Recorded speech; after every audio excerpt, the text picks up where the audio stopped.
Just imagine this for a second. Tiny, sharp crystals are forming inside you. They're getting bigger and bigger until they start this slow, agonizing journey down a delicate tube that's no wider than a straw.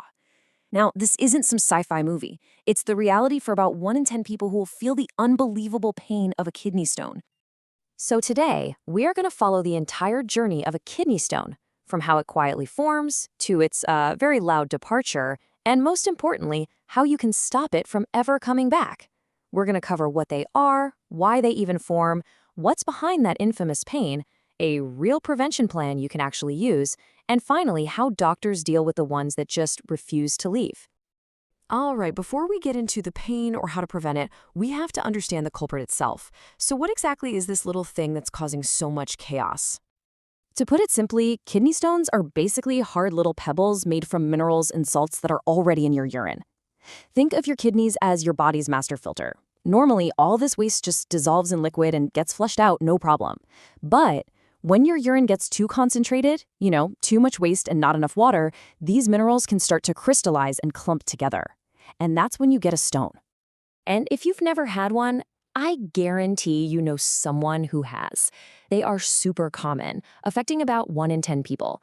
That works out to roughly 12% of the entire planet's population.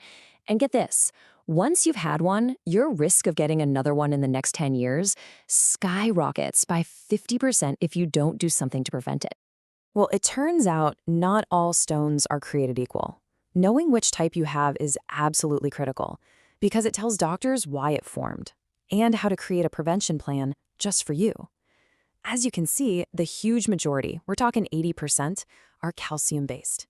Then you have uric acid stones at about 10%, followed by some much rarer types.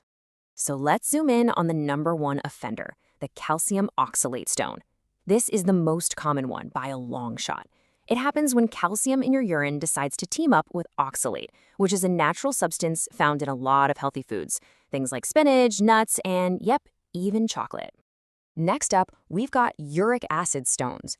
These tend to be more common in men and are often tied to conditions like gout or type 2 diabetes. They can also pop up if you eat a diet that's really high in animal protein, think red meat and shellfish, which makes your urine more acidic. That acidic environment is the perfect breeding ground for these types of stones. And then you have these less common types, and each one has a really specific cause. Calcium phosphate stones, for instance, form when your urine is actually the opposite of acidic. It's too alkaline. Struvite stones are almost always caused by a urinary tract infection, a UTI, and they can grow huge really fast. And finally, you have cystine stones, which come from a rare genetic disorder called cystinuria that causes a specific amino acid to leak into the urine. So this begs the question, right? Why do some people get these painful things while others don't? Well, the answer is a mix of your genes, your lifestyle, and any underlying health issues. Let's play detective for a minute. Okay, so there are several things that can dramatically up your risk, but the one that stands head and shoulders above the rest is simply not drinking enough water. Dehydration is the #1 biggest risk factor, period. A diet high in salt, sugar, and animal protein also plays a huge part. And genetics? Oh yeah, they matter. If someone in your family has had them, you're more likely to get them too. Obesity is another biggie. And even where you live matters. People in warm, dry climates just tend to be at higher risk. And beyond your daily habits, certain health conditions can really stack the deck against you. Things like diabetes and gout are strongly linked to forming stones. Digestive diseases like IBD, or even having had gastric bypass surgery, can mess with how your body absorbs calcium and water. And other problems like hyperparathyroidism or chronic UTIs, they also seriously raise your risk. All right, now for the part everyone talks about, the pain. You see, a stone just sitting quietly in your kidney, it usually doesn't cause any symptoms. The real misery starts when it decides to make a move. Let's follow this stone's journey to see why it hurts so much. So what can you actually expect to feel? Well, people who've been through it often describe it as one of the worst pains you can possibly imagine. We're talking worse than childbirth, worse than a broken bone. The pain usually hits you out of nowhere, and it is incredibly intense. It's often described as coming in waves. And that wave-like feeling is because the ureter, that's the tiny tube connecting your kidney to your bladder, is spasming and contracting like crazy, trying to squeeze that stone and push it out. Each wave of pain can last for a few minutes, go away, and then come roaring back. And this pain isn't one to stay put. It usually starts in your flank, that spot on your side and back, right below your ribs. But as the stone takes its little road trip down your urinary tract, the pain radiates, moving down to your lower belly and into the groin. The intensity also changes as it moves. And because the nerves in your kidneys are connected to your gut, all this intense pain often makes you feel nauseous and even vomit. Now here's a huge misconception, that the worse the pain, the bigger the stone must be. That is just not true. The real problem is blockage. Even a stone the size of a grain of sand can cause absolutely excruciating pain if it gets stuck and blocks the flow of urine. You know, some symptoms can overlap with a urinary tract infection, a UTI, which can make it kind of confusing. But there are some key differences. Kidney stone pain is sharp, it comes in waves, and it radiates from your back. UTI pain is more of a constant burning or pressure in your lower abdomen.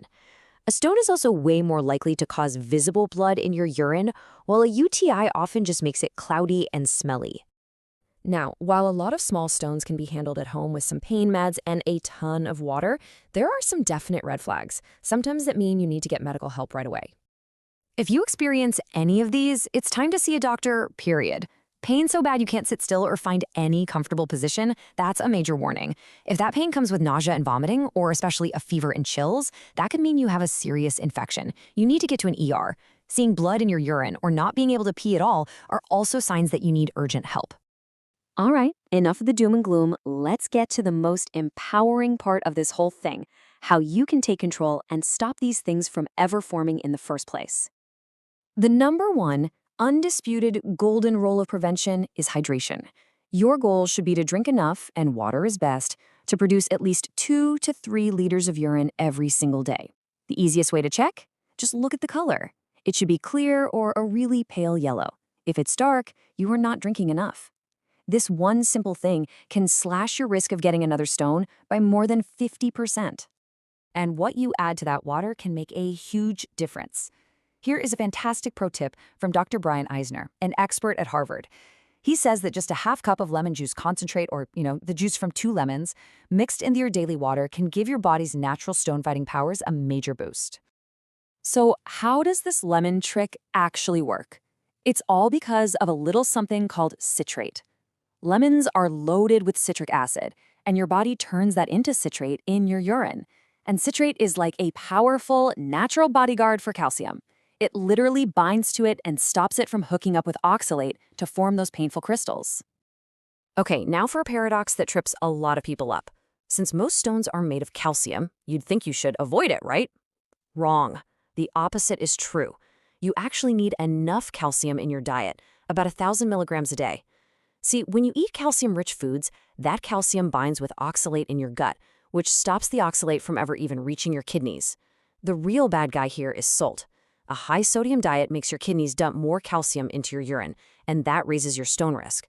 The goal is to keep sodium under 2,300 milligrams a day. So beyond water and salt, a few other diet tweaks can make a massive difference. Cutting back on animal protein helps lower uric acid. If you know you get calcium oxalate stones, your doctor might tell you to limit high oxalate foods like spinach and nuts. It's also a good idea to skip high-dose vitamin C supplements because your body turns any extra vitamin C into oxalate. And overall, studies have shown that following the DASH diet, which is big on fruits, veggies, and low-fat dairy, is a great way to lower your risk. But what happens when prevention isn't quite enough, or you have a stone that's just too big or too painful to pass on its own? Well, that's when doctors bring out the big guns. When it comes to treatment, doctors have some pretty cool high-tech options. The 2 most common are right here. First, you've got the non-invasive route, shockwave lithotripsy, or SWL. This uses sound waves from outside your body to basically blast the stone into tiny, sand-like pieces that you can then pass more easily. The other main option is minimally invasive, ureteroscopy, or URS. For this, a surgeon actually goes inside the urinary tract with a tiny scope to see the stone, and then they can either grab it or zap it with a laser. So with these different choices on the table, the big question for everyone is, Which one actually works better? A recent study put the two most common procedures to the test, head-to-head.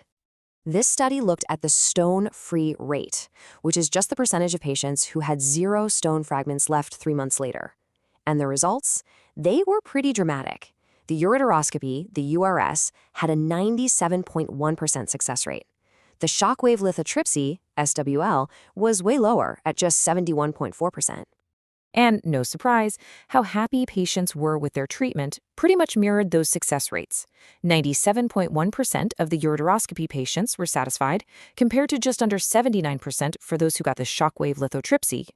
So the researchers' conclusion was crystal clear. They basically said, ureteroscopy is better at getting patients totally stone-free, and it leads to happier patients, all without any more risk than the less invasive option. Okay, so we've journeyed through how these things are made, the agony they can cause, and the tech used to destroy them. What is the one, single, most important thing to take away from all of this? It all comes back to water. Seriously. Studies show that if you do nothing, your chance of getting another stone can be as high as 50% within 5 years. But just by drinking enough to make over 2 liters of urine a day, that risk plummets to around 12%. Staying hydrated is the single most powerful tool you have to avoid this kind of agony. And that leaves us with a final thought. We've seen all the complex causes and the high-tech treatments. But in the end, the ultimate defense against this incredibly painful problem might just be the simplest one of all: committing to hydration, maybe with a little lemon thrown in. It's a small daily habit that can prevent a world of hurt.